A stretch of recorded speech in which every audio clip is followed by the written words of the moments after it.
Bismillahirrahmanirrahim. Barlıq hamd sana Cənab-ı Allahqa bolsun. Şundaqla Peyğəmbərimizə, ail təvabatlarına və onunğa taki qiyamətkiçə əgəşkənlərə durud salamlar bolsun. Qol elişib görüşüş sünnət işlərdən olub, qol elişib görüşünün günahlarının yuyuluşu, dostluq və qarindaşlıqның küçüyüşü, şundaqla köңülgə xatircəmlik payda qilishidək faydaları var. İmam Nəvəvi mundaq degan: Bilginki, uchrashqanda qol elishib görüşüş barlıq alimlar birlik kelgan sünnətdir. Ka'b ibn Malik radiyallahu anhu mundaq degan: Masjidga kirib qarasam, Rasululloh sallallohu alayhi vasallam bor ekan. Talha ibn Ubaydullah darhol o'rnidan qopib, yugurib kelganicha men bilan qo'l elishib ko'rishib, meni muborakladi. Qatada rivoyat qilib mundaq degan: Men Anas radhiyallohu anhuga qo'l elishib ko'rishish Rasululloh sallallohu alayhi vasallamning sahobalarida bormidi desam, u ha dedi. Ko'rishganda ikki qo'l bilan ko'rishsimi bo'ladi. Bu vaqtda cheklimi yo'q. Texi Hanafi mazhab olimlari ikki qo'l bilan ko'rishni sunnat deb qaragan. Salaflarimizdan Hammad ibn Zayd, Abdullah ibn Muborak bilan ikki qo'lni tutib qo'l elishib ko'rishgan. İmam Buxoriy Sahih Buxoriyda bu rivoyatni sanadsiz keltirgan bo'lsa-mu, tarix kitobida Abdullah ibn Salama al-Muradiyning tarjima holida sanadi bilan mundaq rivoyat qilgan. Manga Yahya va undan boshqa ustozlarim atam İsmail ibn İbrahimning mundaq deganligini so'zlab berdi. Men Hammad ibn Zaydni ko'rgan. Makkada Ibnul Muborak uning qashiga kelganida u uning bilan ikki qo'l bilan ko'rshatdi. İmam Buxoriy mundaq degan: Atam İsmail ibn İbrahim ibn al-Mughira al-Ju'fi Abul Hasandur. Hammad ibn Zaydning Ibnul Muborak bilan ikki qo'li bilan ko'rishganligini ko'rgan. U Malikdan hadis anglagan. Yana İmam İbn Jajarmu İmam Buxoriyning atisidan qilgan yuqorqi rivoyatini sanadi bilan rivoyat qilgan. İmam İbn Hajar yana İmam Buxoriyning atisi İsmail ibn İbrahimning İmam Malik bilan Hammaddan hadis rivoyat qilganligini, İsmaildan Yahya ibn Ja'far al-Bikandi va Iroqliklarning hadis rivoyat qilganligini bayon qilgan. Demek, bu salaflarimizdan İmam Buxoriyga qadar sanadi tutashgan rivoyatdir. Tabiinlar ish harakatlari shariatda dalillar jumlasidan bo'lmasa-mu, ko'pincha ahvolda tabiinlarning tutgan yo'li sahoba kiramlardan kelgan bo'ladi. İkki qo'l bilan ko'rishda tabiinlarning ish izlarini rad qiladigan biror aniq ko'rsatma bo'lmaganligi bizga ularning ijtihodi va ra'yi o'zimizning ra'yimizdan suyumlik degan so'zga mos keladi. Abdullah ibn Sahbara Abu Ma'mar rivoyat qilib deydi-ki, men Abdullah ibn Mas'ud radhiyallohu anhuning mundaq deganligini anglagan. Rasululloh sallallohu alayhi vasallam ikki qo'limni tutib turib, menga tashahhud aytishni, Qur'ondagi suralarni o'rgatgandek o'rgatgan.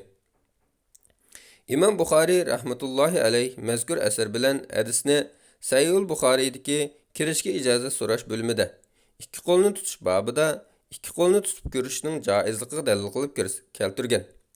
Chunki izlanib tadqiq qilish natijasida ma'lum bo'ldiki, İmam Buxoriy rahmatullohi alayh ikki qo'l bilan ko'rishda asos qilgan hadis Ibn Mas'ud radhiyallohu anhuning hadisi bo'lib, İmam Buxoriy bu hadisni sahihida bir qancha o'rinda rivoyat qilgan. Biri qo'l elishib ko'rish babida, yana biri ikki qo'lni tutish babida.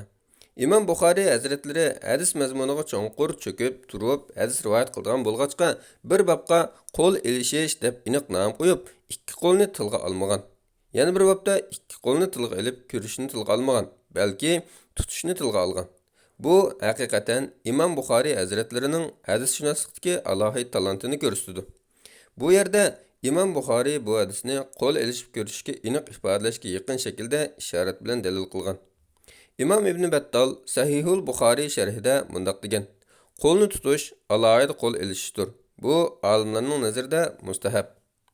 İmam Muhammad Anvar Shah Kashmiri mundaq deydi: Bilginki qo'l elishib ko'rishda sunnatning komil shakli ikki qo'l bilan bo'lsa, sunnat bir qo'l bilan ado bo'ladi. İmam Buxoriy qo'l elishib ko'rish babining orqadilla ikki qo'lni tutish deb bab qo'ygan. Shundaq turuqliq hadisga amal qilamiz deb da'vo qilganlar ikki qo'l bilan ko'rishni ayblashidi. İmam Buxoriyning nazarida bu masalada Sahih Buxoriydagi ig'ir shartga tushadigan biror hadis bo'lmag'achqa Ibn Mas'ud radhiyallohu anhuning tashahhuddagi hadisini keltirib, turga dalil bayon qilishning o'rniga jinsga dalil bayon qilish bilan kifoyalangan. Chunki Bu hadisdagi qo'l elishish salomlashishda emas, o'gitishda bo'lgan. Bu ikkisi ayrim-ayrim ikki ish. Ikki qo'l bilan ko'rishga ayrim dalilmi yo'q emas albatta. Bu haqda Imom Buxoriy ikki asarni bayon qilgan. Yana Imom Buxoriyning Al-Adabul Mufrad degan kitobida marfu hadisimi kelgan. Imom Buxoriy Al-Adabul Mufradda mundaq rivoyat qilgan. Abdurrahman ibn Razin mundaq degan: Biz Rabzadan o'tgan edik. Bizga mushu yerda Salama ibn Akva radhiyallohu anhu bor deyildi. Men darhol uning qishiga bordim. Biz uningga salom qilsak, u ikki qo'lini chiqarib, men mushu ikki qo'lim bilan Allohning payg'ambari sallallohu alayhi vasallamga bay'at qilgan dedi. Ondan tugining alqinidek yo'g'on alqinni chiqaruvdi. Biz o'rnimizdan turib, u alqinni so'ydik. Yuqorqilarga asosan ikki qo'l bilan ko'rishsa bo'ladi. Uning ustiga diyorimizda ba'zi ahvollarda ikki qo'l bilan ko'rishmagan taqdirda adabsizlik qilgan bo'lib, ko'ngil og'riqi kelib chiqadi. Ayollarmi o'zaro qo'l elishib ko'rishsa yaxshi. Payg'ambar sallallohu alayhi vasallam hadisda ikki musulmon uchrashib qo'l elishib ko'rishsa, alqonlari ayrilib bo'lguncha ularga mag'firat qilinadi degan. Astagfirullah. Bu hadisdagi musulmon degan so'z er bo'lsin yoki ayol bo'lsin, har qanday musulmonga umumdir. Ammo ayollarning erlar bilan qo'l elishib ko'rishi cheklandi. Chunki bu fitnaga sabab bo'ladi. Xulosa, ayollarning ayollar bilan, erlarning erlar bilan qo'l elishib ko'rishi, qo'l elishganda bir yoki ikki qo'l bilan ko'rishi islom targ'ib qilgan sunnat va yaxshi ishlar qatoridandir. Vallohu a'lam. Fatvoda doktor Abdulaziz rahmatulloh 2011-yili 4-oyning 12-kuni.